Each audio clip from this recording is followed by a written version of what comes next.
Welcome to the Success with Jewelry podcast, where we invite you inside our conversations about business success and marketing for jewelry designers and entrepreneurs. We're Liz and Laryssa, jewelry marketing experts with a combined 16 years of experience in jewelry marketing and proven track records in helping jewelry brands meet their goals. When you listen to or watch this podcast, you'll get an intimate and exclusive peek behind the curtain of all the things you wish you could know about earning success in this industry. Welcome to episode 17. In this episode, Liz and I will be doing an intro to e-commerce. Are you hoping to streamline your direct-to-consumer strategy in 2023?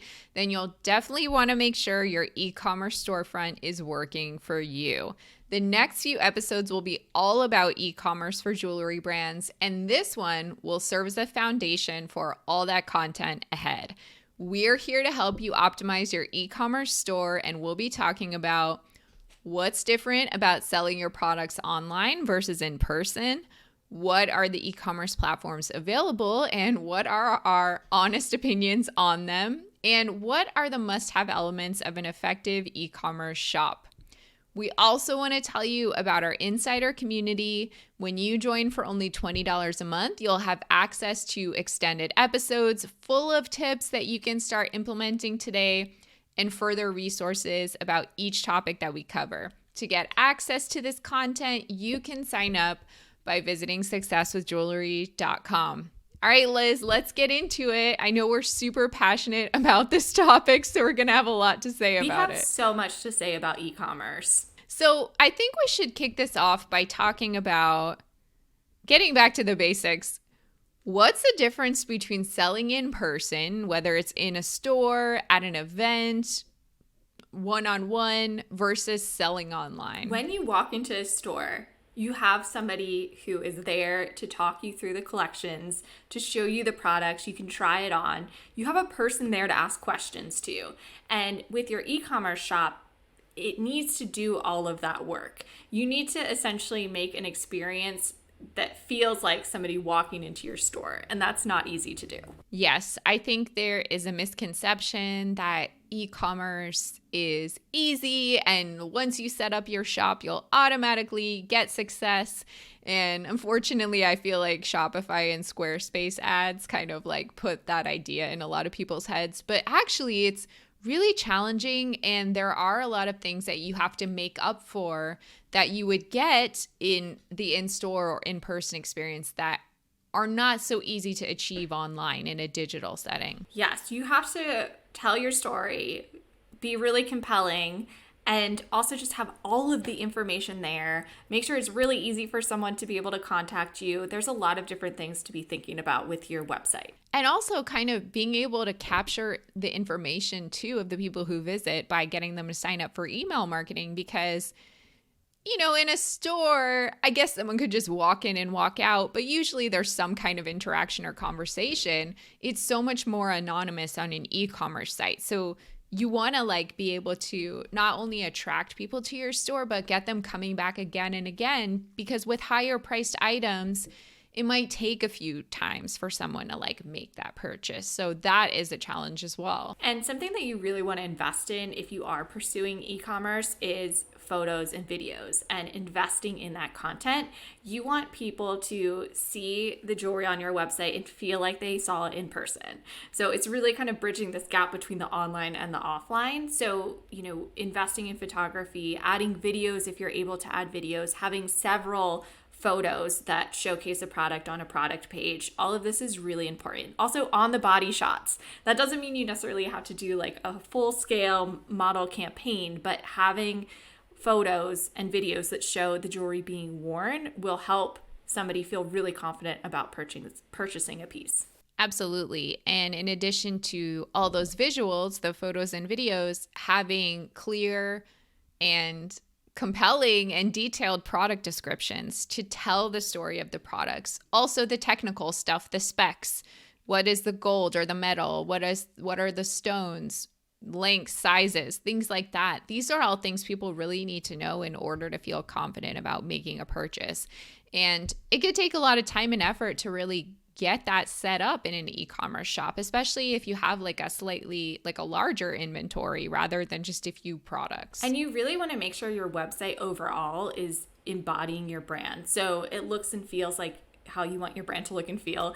You want it to really tell your story. The homepage is a really important page to think about. I love looking at homepages and thinking about homepages and how they function, because you want somebody to scroll through it and really get a good snapshot of your brand, what products you're focusing on now, who you are, and what you're all about. In a lot of ways too, when you have an e-commerce store, you have to get even more comfortable with data and a lot more different kinds of data than you would with an in-person experience, because you don't have the customer right there to like glean information from them, ask them questions, kind of just understand intuitively like how interactions are going, what the people are like, how much they're spending, etc. So you need to get really comfortable with all of that sales and marketing data online to be able to like make informed decisions about your business. And that can be a little bit overwhelming for people.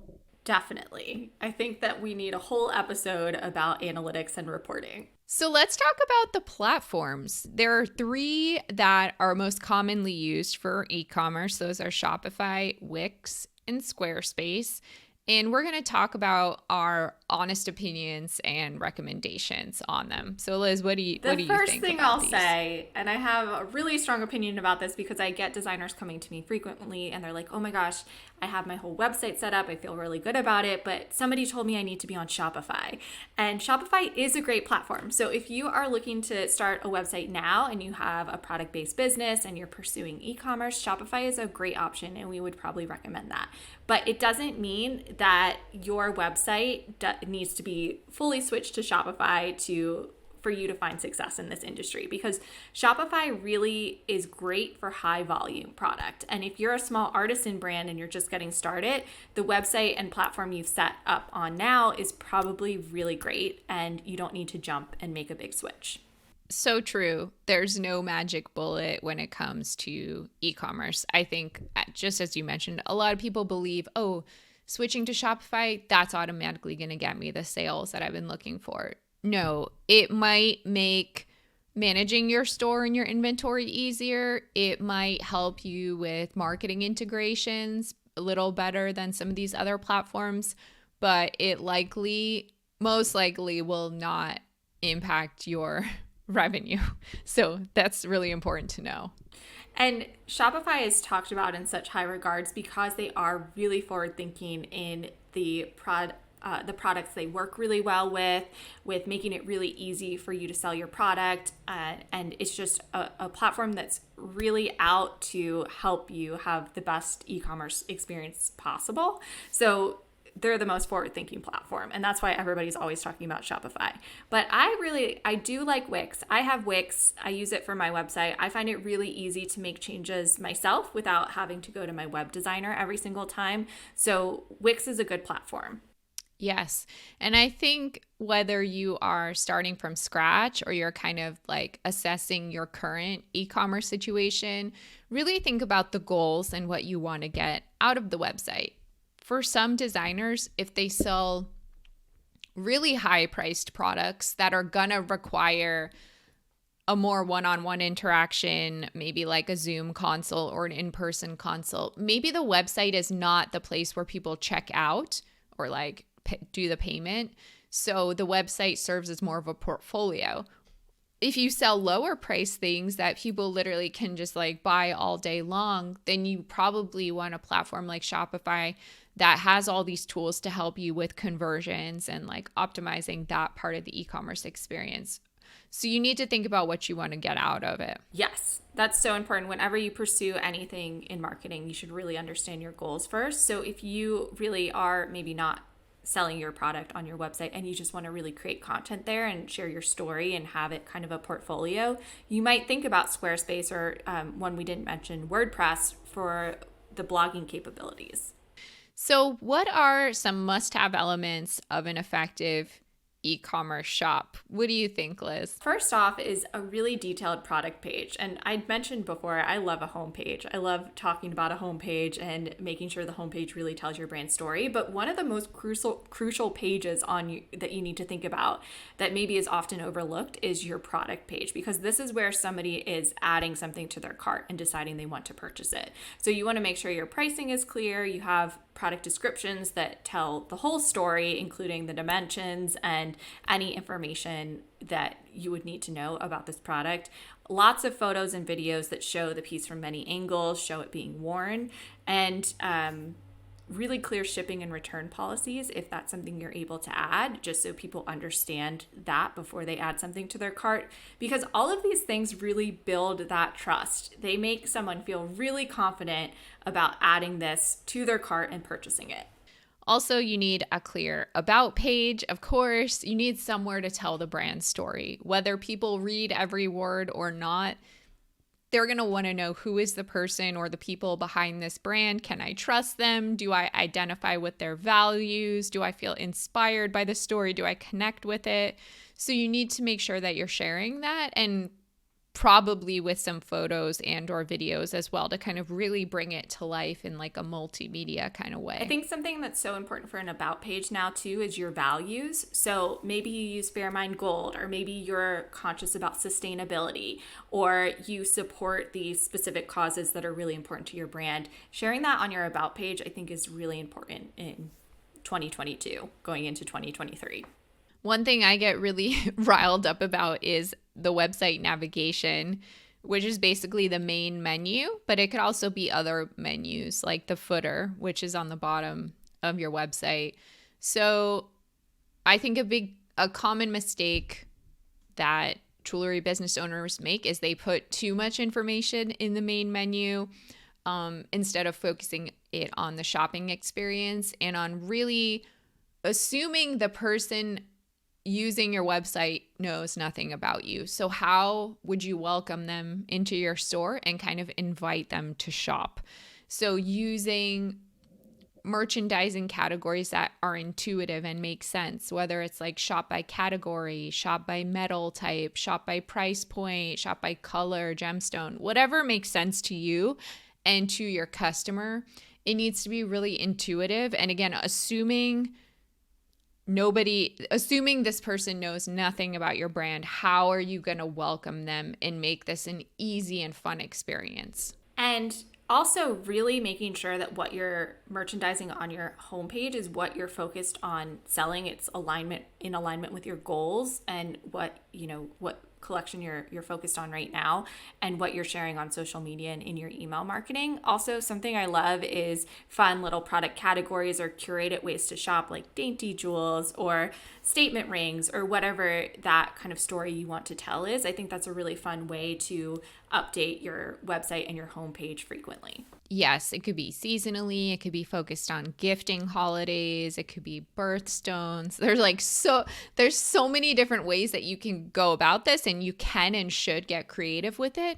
But at the end of the day, it needs to make sense with what your customer is going to want, and that's going to be different from one brand to another. So it needs to be specific to your brand. And something else that's so important now is easy contact info, an easy way to contact you. So either a live chat function or a really easy link to contact you, not just a form submission, but a way to send you an email if somebody doesn't like doing form submissions.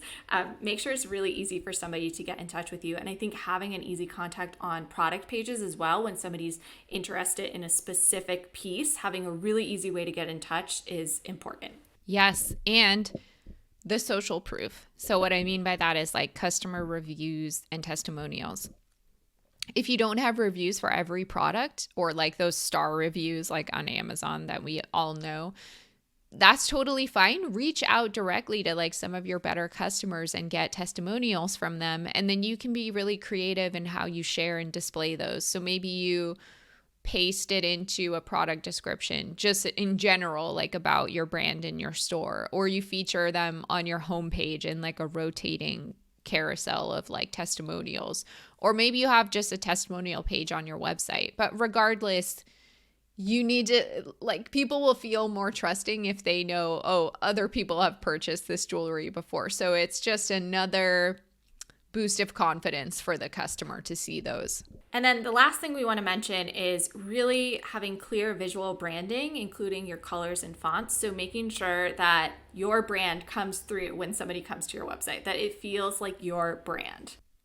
So what is overwhelming you about e-commerce today? How can we support you with your online store? Let us know. We want to help. Again, you can visit successwithjewelry.com to sign up for the extended episode, which is very lengthy, well, more lengthy than this one, as well as exclusive content. Thanks so much for listening or watching.